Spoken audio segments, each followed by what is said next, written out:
Hello, I'm Brianne Heimbuck. I am an LMSW and I am the social worker for the Southern Idaho affiliate of the HDSA. I'm super excited to be here today for just a few minutes. I would like to share just a couple things to keep into consideration when working and living and caregiving and loving a loved one with HD.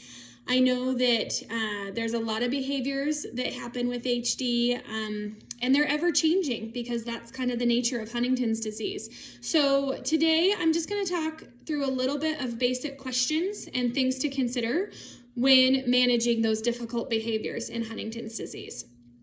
There are a lot of resources on the HDSA website, so please take a look there, search through using search terms on there, or you can contact me as well and I can help direct you to specific resources. I'm also available to talk through anything. If you have a specific situation with your loved one or specific behavior that you're trying to kind of troubleshoot and problem solve, that's what I'm here for. My contact information is at the end of the video. My contact information is on the HDSA website, and so send me an email, get in touch with me. I'd be happy to have a conversation and talk through things with you. So you may be sitting here and thinking, okay, behaviors in HD, what does that mean exactly? Well, it kind of encompasses everything, and we know that there are typical things that are very common to Huntington's disease, and they are very common as individuals have disease progression. So you are not alone, and most of the time a behavior that you might be dealing with or trying to problem solve or troubleshoot is something that others in the community have also dealt with. So take that into consideration that you aren't alone, and I think that caregivers and HD individuals and families are some of the most resilient and adaptable that I have met. And so you are probably already doing a lot of adaptation and accommodation for your loved one in order to help them maintain their independence, maintain their quality of life, maintain a semblance of routine and normalcy within your life. But consider situations where you're in the middle of something and your loved one with HD wants or needs something, and you basically have to stop right then and do it because you know that if you don't stop and do it, they could get more irritated or angry, or it can snowball into other problems. So you stop what you're doing in order to help accommodate them. Sometimes the loved one with HD might get something in their head and they want to do it, and a lot of caregivers say you just have to do it. Which in some cases that is maybe the right answer. If it's something that's easy enough to do in that moment, that can actually save a lot of headache later, because consider with Huntington's disease and the way that it affects our loved ones' brains is that there's memory impairment, there's communication impairments, there's the understanding of language or being able to put language together and put sounds and speech together in order to communicate. Very often there is an overreaction, and sometimes there's even an underreaction to something that has gone on. And so when you have that overreaction to a sound or overreaction to a change environment, that can then cause a lot of stress, it can cause anxiety, it can cause agitation, and really it was just a change in environment like a sound or a light change or something like that, but there's an overreaction to it by the loved one with HD. There can be an underreaction sometimes, and you expect a reaction and it doesn't happen. That's all related into some impaired judgment. Individuals with HD have their judgment impaired, and so not always able to make the best decisions in the moment or make the best decisions in how they're reacting. There's a difficulty with organizing both tasks, thoughts in their mind, different activities, and reduced problem solving abilities. And so all of these things kind of jumble together and make it kind of difficult to help manage some of those thoughts, feelings, emotions, behaviors. Oftentimes, if there's communication struggles, basic needs that they are thirsty and want a drink of water. And so trying to communicate that need can be really difficult. And so there can be agitation that occurs, or there can be, outbursts that occurs simply because of needing a drink of water. So consider all of that when you are assisting and caregiving and being around somebody with HD, in that that pattern of communication or those patterns of behavior is not indicative of the individual with HD's personalities. It's indicative of an impairment that is going on. It's indicative of something that's just not quite working right, that is out of their control. So some things that you can kind of consider and think about is, when there's basic tasks involved, daily tasks, daily routines, the more scheduled that you can keep things is best. Big whiteboards, calendar whiteboards, a to-do list. Sometimes people find that sticky notes, and then you change the sticky notes out based on the day, even if it involves the meals and meal times, and here's what's for lunch, here's what's for dinner. Utilizing all those visual cues and having them large and in the common area for the family can really help. Encouraging a repetitive practice of tasks. So if there's something that an HD individual does daily, practice that daily so that it becomes routine. Oftentimes those routine memories are more intact than for an HD individual than learning new things or adapting to new things or changes. So the more that you can have those repetitive tasks and practice those, that can help keep a calmer environment. We all know this, but allow ample time for the person with HD to process the information, asking you as a caregiver, asking yes or no questions. And wait through that time. Let them get their full thought out. Let them get their full answer out as much as possible. Sometimes I think that, and it's been a lot of recommendations of, if a person with HD states something that's a frustration or an irritation, a lot of the times we react to that, or we want to respond to that. We want to reason with it or say, try and fix that. But oftentimes, just like other individuals, the person with HD just kind of wants to be heard and understood. And so empathizing with what they are sharing with you, that can often be just as simple as, wow, it sounds like that is very difficult for you. Or, wow, it sounds like you're kind of struggling with not being able to go on walks as much anymore.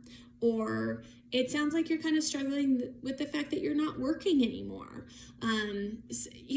Empathizing with what they're saying and the frustration, because oftentimes the frustration can be fleeting. It can be a momentary frustration that they're expressing.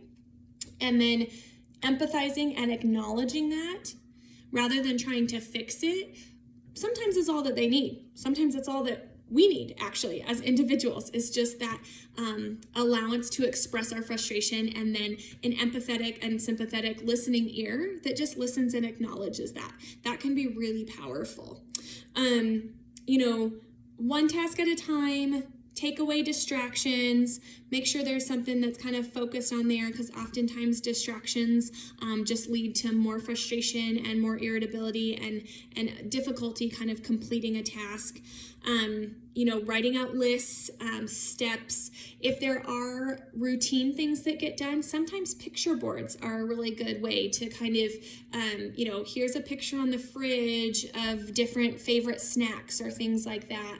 And the person with HD can just point to it, especially if communication is becoming more of an issue.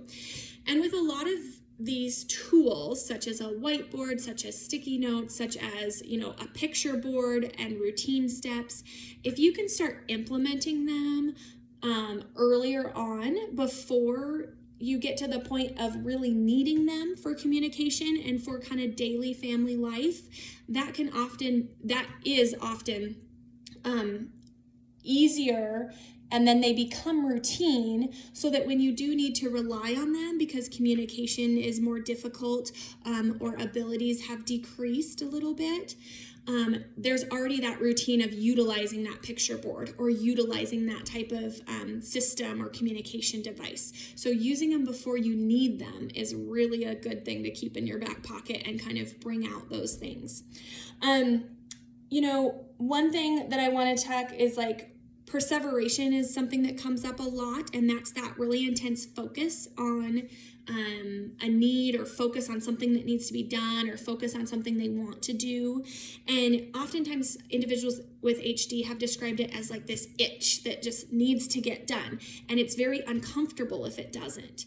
Oftentimes I recommend to families that if it's something that can easily be done, just do it. If it's something where there's a certain type of cup they like, or a certain color, that they like to wear, get many shirts in that color and let them just wear purple all the time, or let them wear blue all the time. Or if there's comfortable shoes to wear, then, get 2 different colors of that shoe. Oftentimes, if it's something that can be accommodated, it's easy to do it. And then that kind of helps take that intense need away a little bit. And the other thing too that I want that I want to mention, sorry, I'm just making sure I'm keeping on track because I want to watch my time a little bit, is when something is happening.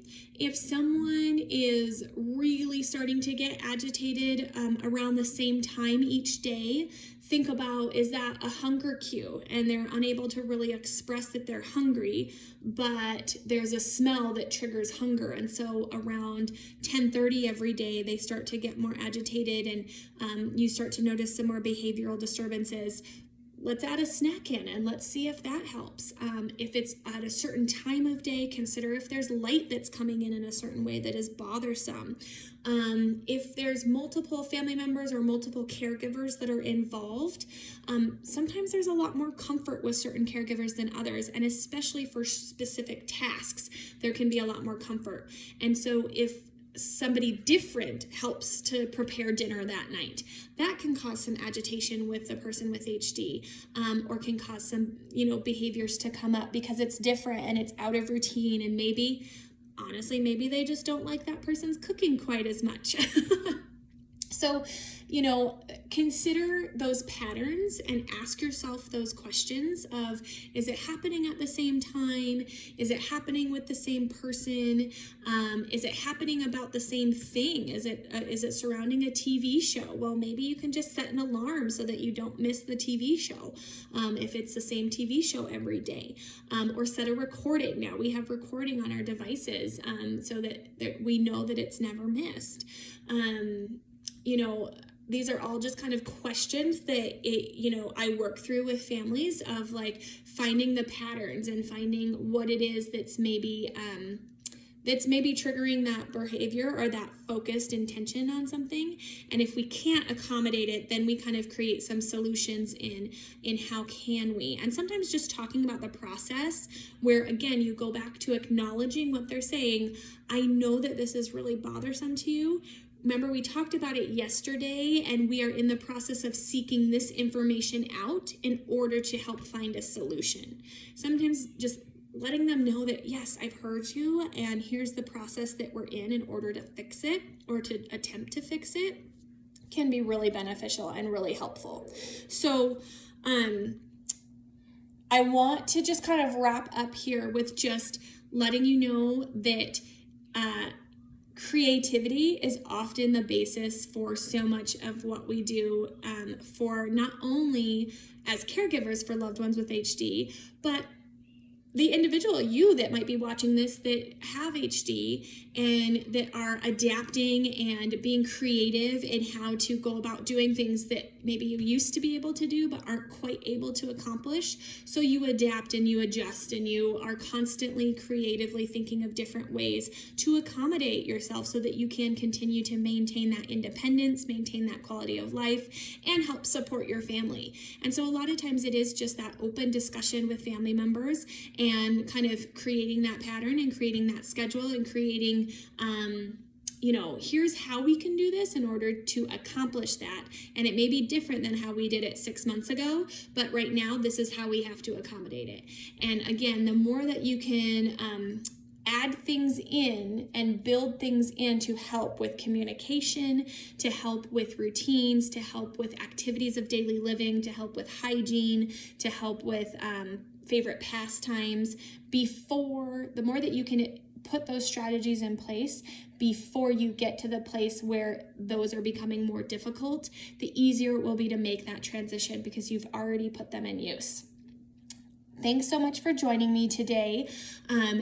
As I said, my information will be at the end of the video. Please get in contact with me if you have a specific question and you want to discuss, or if you would like a specific resource and learn more about maybe a behavior you're experiencing, either yourself or as a family member.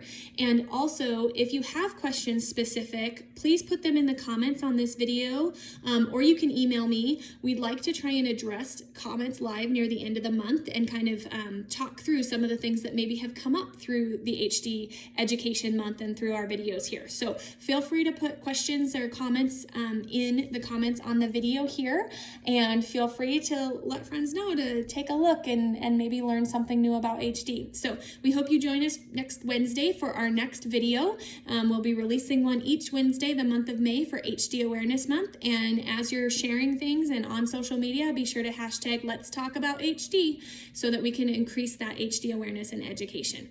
Thanks for joining me today. Bye.